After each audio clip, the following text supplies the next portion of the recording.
Imagínese crecer en Hollywood con uno de los nombres más poderosos del cine, y sin embargo quedarse fuera de todas las oportunidades que podría haberle brindado.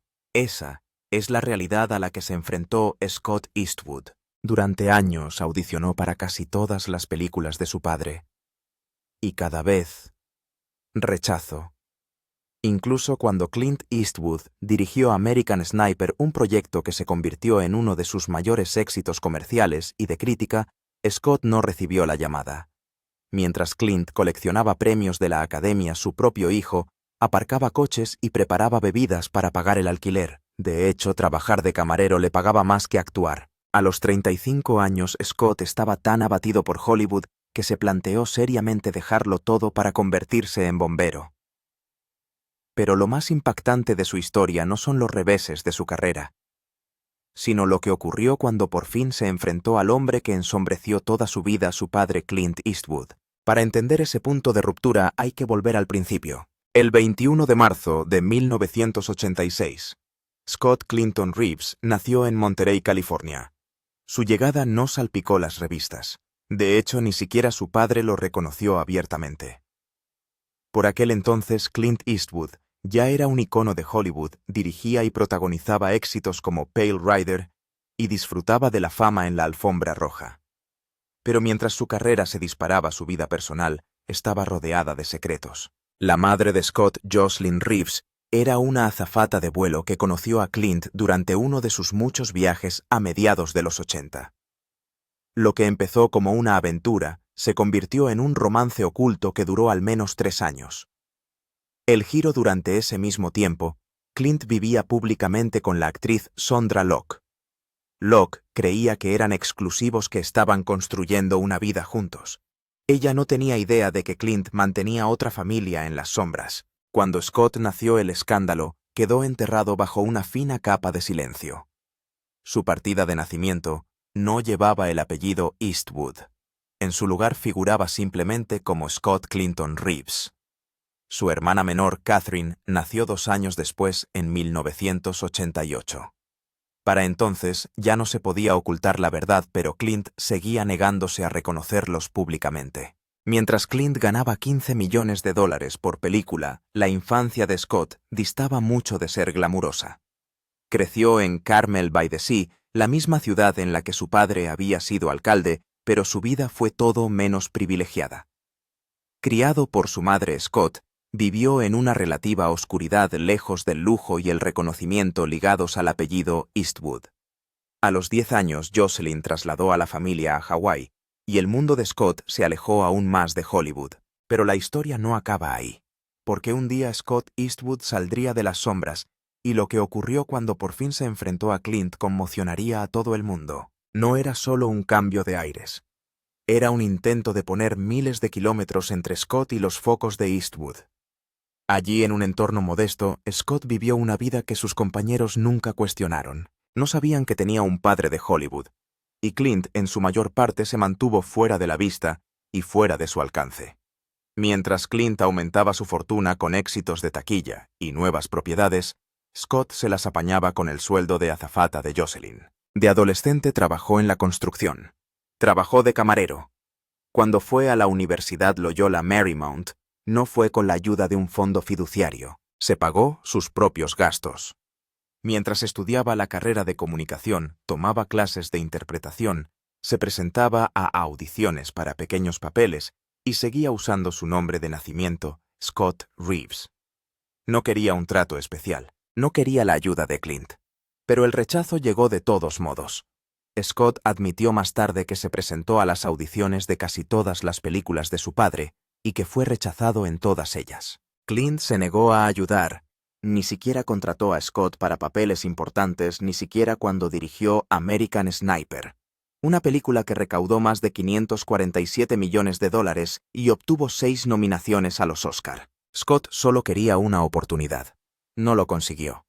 La filosofía de Clint era simple. Nada de limosnas ni favores. Te lo ganas por ti mismo. Eso puede sonar admirable, pero para Scott significaron años de trabajo en películas de bajo presupuesto, aparcando coches y construyendo casas mientras su padre ganaba premios de la Academia. Sus primeros papeles fueron casi invisibles. en Banderas de nuestros padres. 2006, dirigida por Clint Scott, tuvo un papel minúsculo como el soldado Roberto Lunsford. Fue acreditado bajo el nombre de Scott Reeves. Nadie sabía que era el hijo de Clint. Él lo quería así. Pero el coste fue alto. Se perdió la atención, los titulares, el impulso. En películas como Pride y Player 5150 se perdió en los créditos. No se trataba solo de películas independientes. Algunas pasaron directamente a vídeo. Otras no pasaron de un puñado de salas. Estaba atrapado en una tierra de nadie profesional, trabajando duro, pero sin llegar a ninguna parte. Su situación familiar no era mucho más fácil. Clint Eastwood tuvo 8 hijos con 6 mujeres diferentes. Scott era solo una pieza de ese rompecabezas.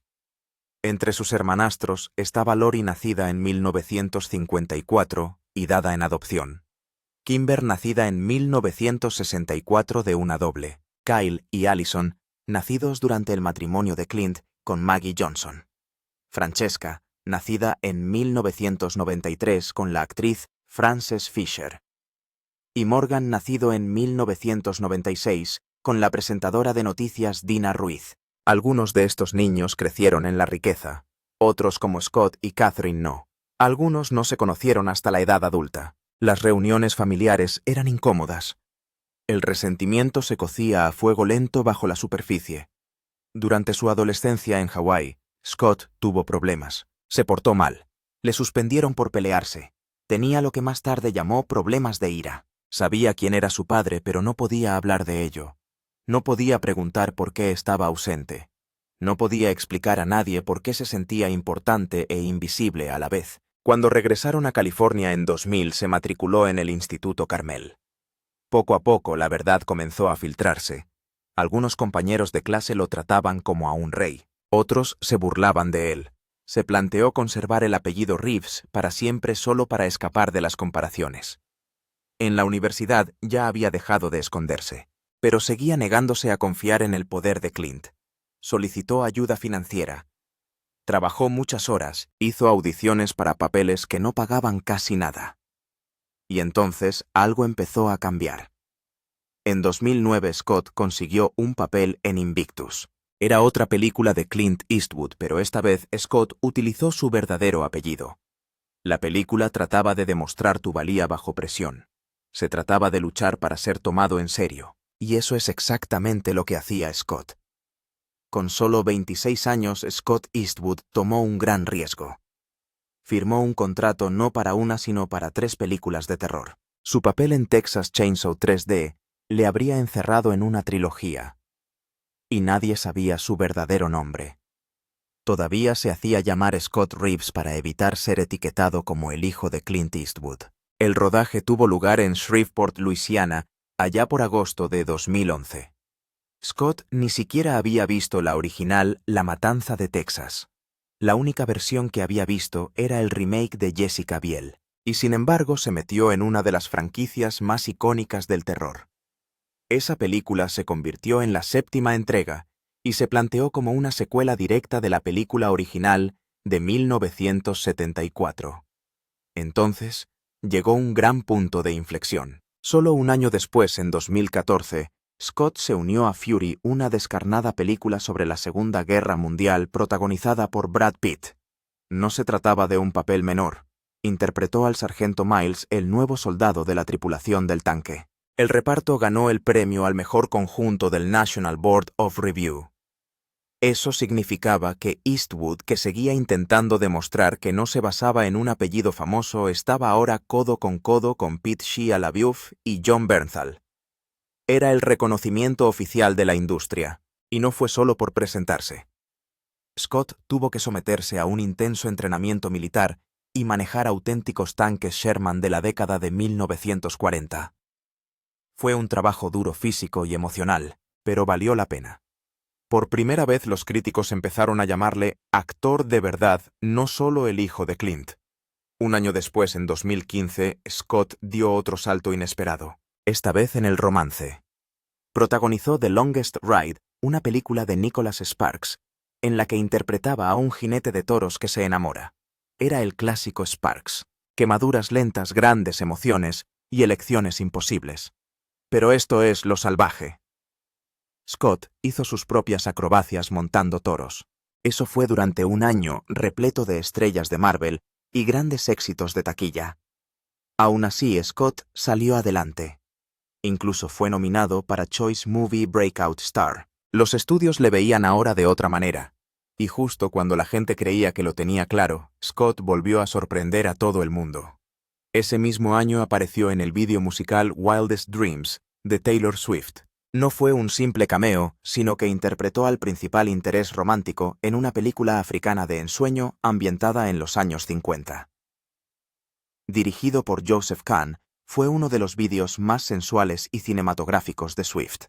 Las escenas subidas de tono fueron inesperadas al igual que la reacción. La gente de la industria le advirtió que no lo hiciera. Dijeron que podría matar su credibilidad como actor serio, pero Scott lo hizo de todos modos. El vídeo se lanzó durante el pre-show de los MTV VMAs el 31 de agosto de 2015, y en cuestión de horas ya tenía millones de visitas. También vino con una vuelta de tuerca. Todos los beneficios se destinaron a la conservación de animales salvajes. Mientras tanto, Scott Eastwood guardó un desgarrador secreto durante casi 3 años. En 2017, durante una entrevista con GQ Australia, finalmente reveló la verdad. Ya en 2014, su novia Jewel Brackman había muerto en un accidente de coche. Solo tenía 26 años. El accidente no fue grave. Fue el tipo de accidente del que la mayoría de la gente se aleja. Pero Jewel no lo hizo. Murió al instante. Y Scott nunca habló de ello, ni al público, ni siquiera a su familia. Permaneció en silencio. Hasta aquella entrevista.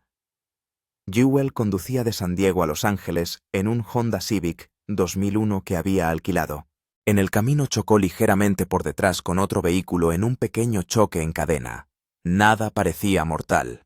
Ningún otro implicado tuvo heridas graves. Pero el coche de Jewel tenía un peligroso secreto. El airbag interior había sido retirado del mercado en 2009 y la empresa de alquiler nunca lo arregló. Cuando el airbag se desplegó no la salvó, la mató. Las sustancias químicas del interior se habían vuelto inestables. El bote de metal explotó. Un trozo de metralla le atravesó el cuello. Scott dijo que fue tan violento que le partió la columna vertebral. Esa fue la única herida. Un trozo de metal volador acabó con su vida. El airbag era de Takata. Sus airbags se encontraban en 24 millones de coches en EES. Se convirtió en la mayor retirada de automóviles de la historia de Estados Unidos. Pero para Jewel la llamada a revisión llegó demasiado tarde. Ella fue parte de las consecuencias.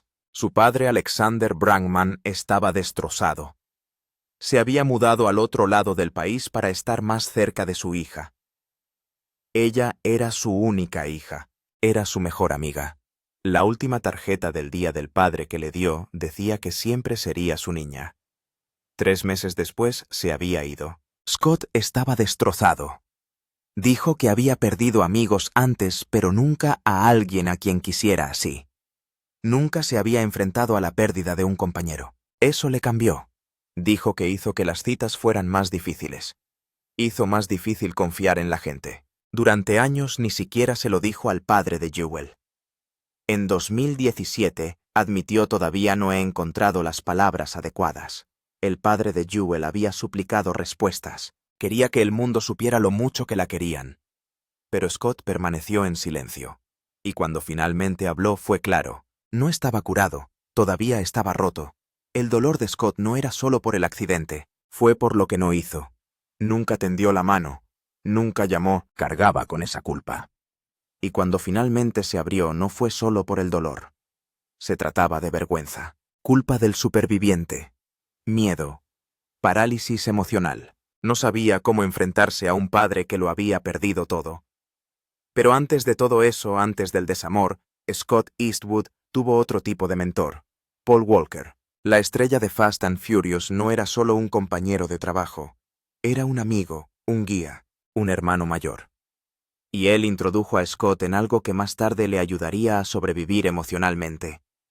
Jiu-Jitsu brasileño. Paul introdujo a Scott en el deporte alrededor de 2007.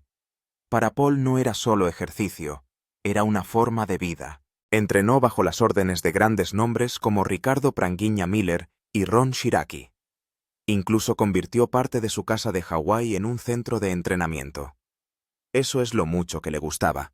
Paul ya era cinturón marrón cuando murió en 2013. Tenía previsto conseguir pronto el cinturón negro. Nunca lo consiguió, pero 2 semanas después de su muerte, sus instructores se lo concedieron a título póstumo. Scott se tomó en serio el don de Paul. No se entrenaba por casualidad, lo aceptó. Dijo que le enseñó a controlar su ego, a mantener la humildad y a gestionar el dolor tanto físico como emocional. A algunos los vas a ahogar, dijo, y algunos te ahogarán seas quien seas.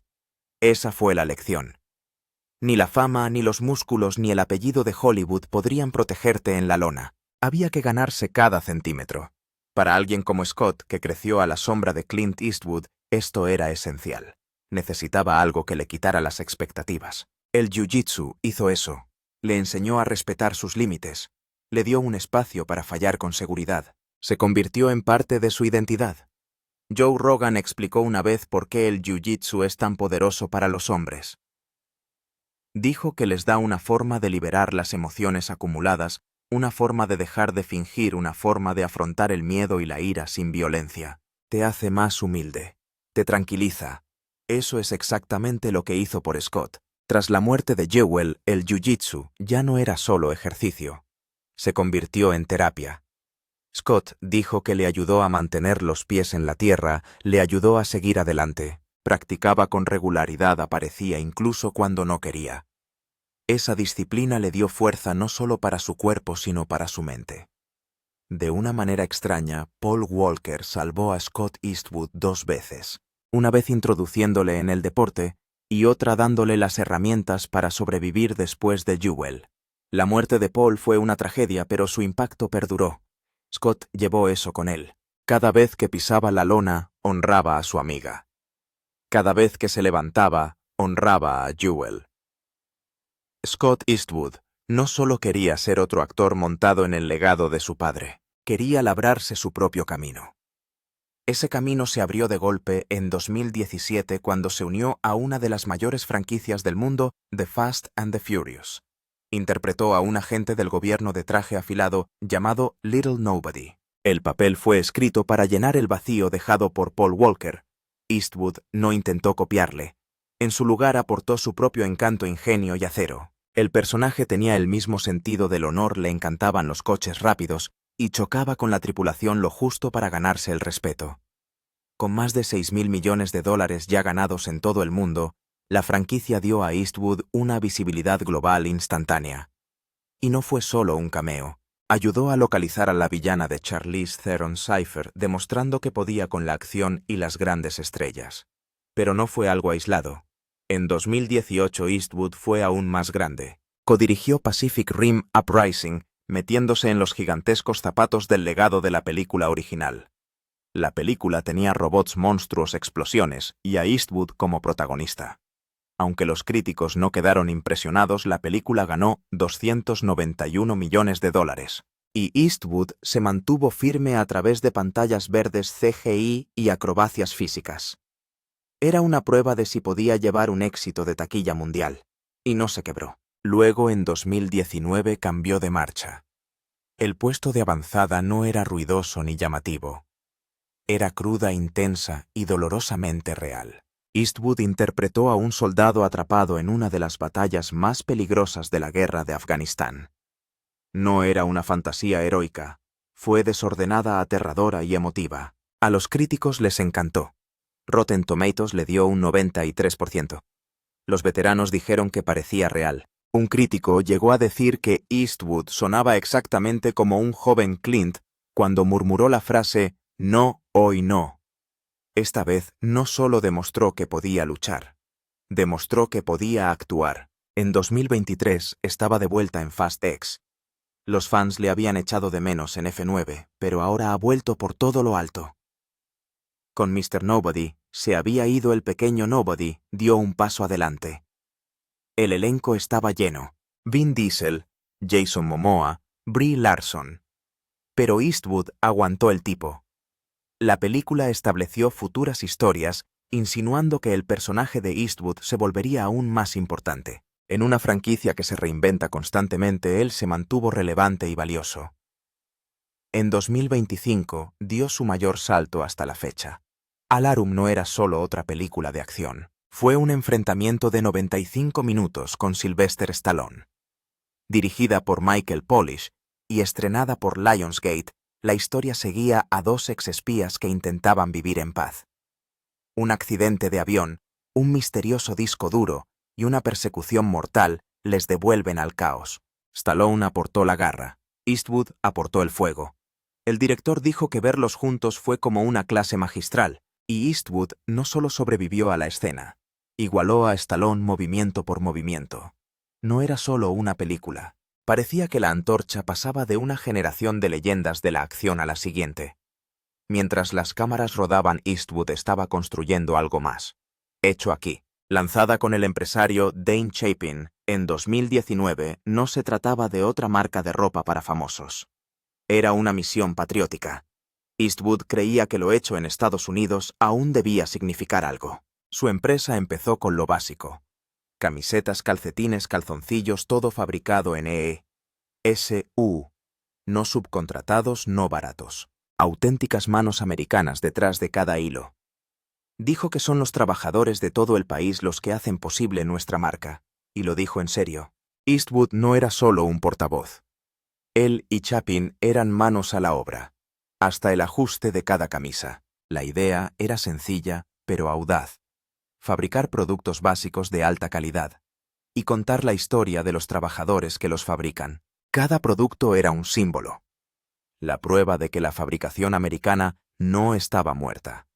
Solo necesitaba que alguien volviera a creer en ella. La marca se lanzó en septiembre de 2019 y su página web ofrecía descuentos anticipados a los simpatizantes. Pero entre bastidores fue duro. Tuvieron que rehacer diseños, perfeccionar materiales y encontrar proveedores que compartieran su visión. La mayoría de estos productos solían fabricarse en el extranjero. Eastwood estaba decidido a demostrar que podían hacerlo mejor en casa. No se trataba de seguir las tendencias de la moda. Se trataba de orgullo. Cada producto tenía una historia, no solo una etiqueta. Demostró lo que Estados Unidos aún podía crear, si alguien estaba dispuesto a correr el riesgo. Pero lo que se hacía aquí no se limitaba a la ropa. La visión era mucho más amplia. Eastwood dijo que su línea actual era solo el principio. Querían expandirse a nuevas categorías, aún fabricados en América, aún centrados en el orgullo del trabajador. No querían vender productos, querían cambiar la forma de pensar de la gente a la hora de comprarlos. Era un movimiento, respaldado por valores reales. Scott Eastwood nunca tuvo una infancia normal. No cuando tu padre es Clint Eastwood, no cuando el mundo ya conoce tu apellido antes de que entiendas lo que significa. El momento más intenso entre ellos llegó cuando Scott tenía solo 16 años. Cometió un terrible error. Llevó a su hermana de 14 años a una fiesta. La dejó allí sola. No pensó que fuera para tanto. Tal vez solo quería salir a tomar cerveza con sus amigos. Pero cuando Clint se enteró no se contuvo. Agarró a Scott, lo estampó contra la pared y le dio un puñetazo en la cara. No fue un sermón, no fue una advertencia, fue una violenta lección. Clint lo agarró por el cuello y dijo solo una cosa: nunca dejes a tu hermana en una fiesta. Nunca. Ese momento se le quedó grabado a Scott para siempre.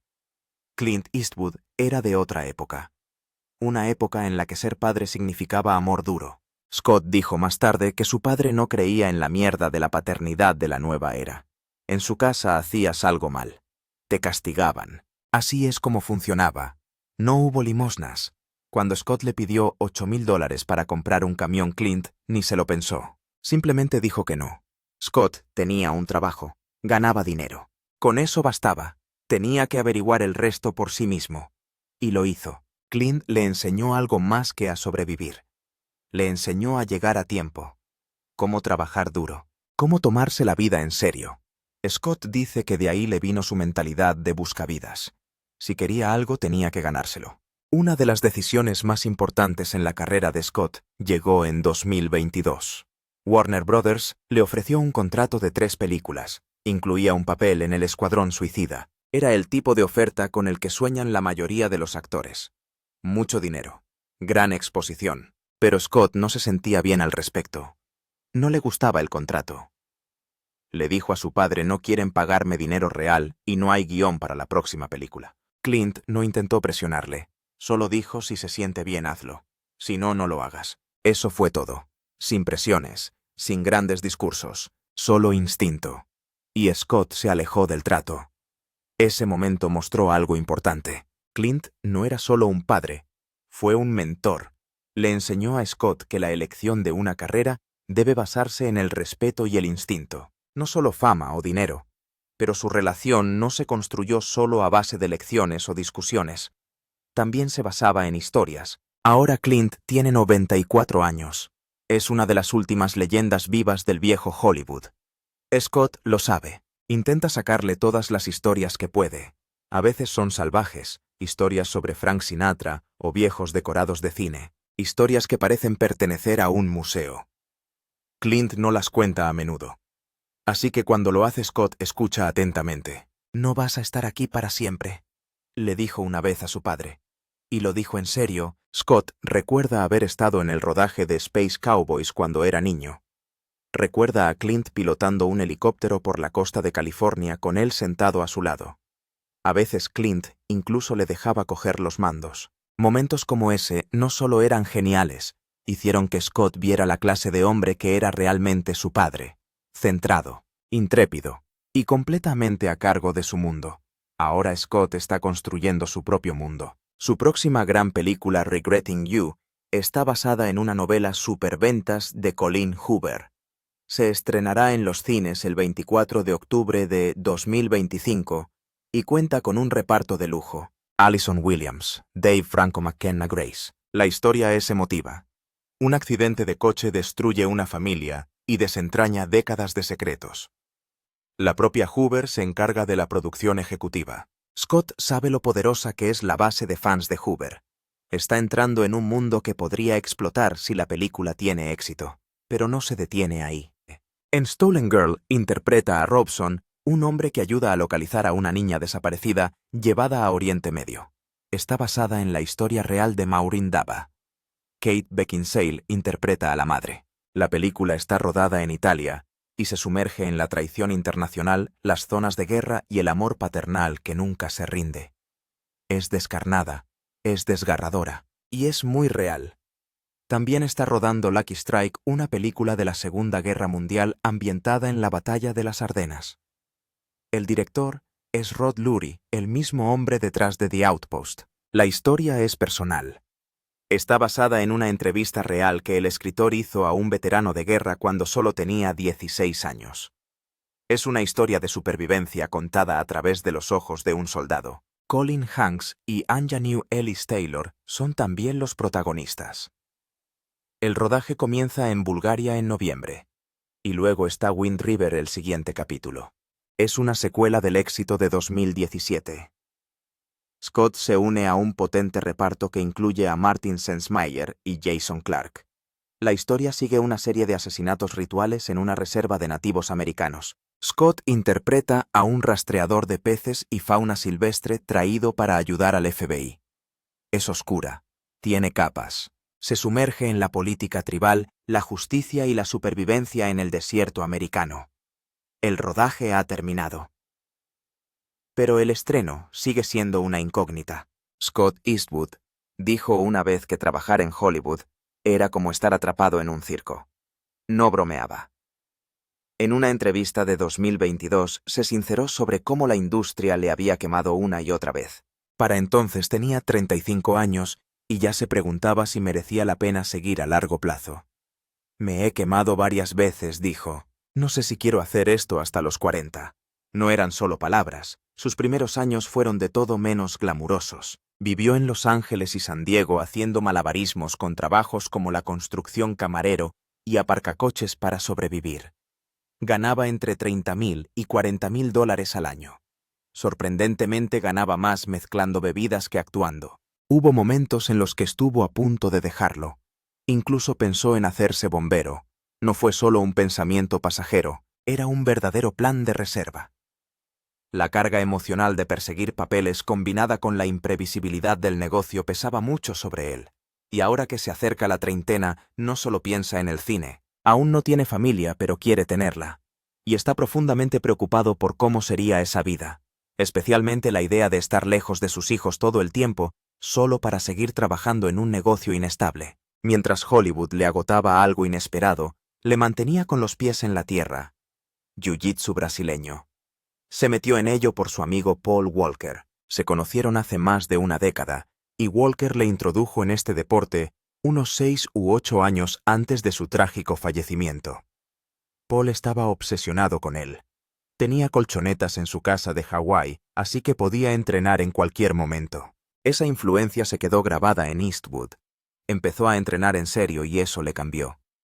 Habló de ello en el podcast de Joe Rogan llamando al Jiu-Jitsu la máxima humildad.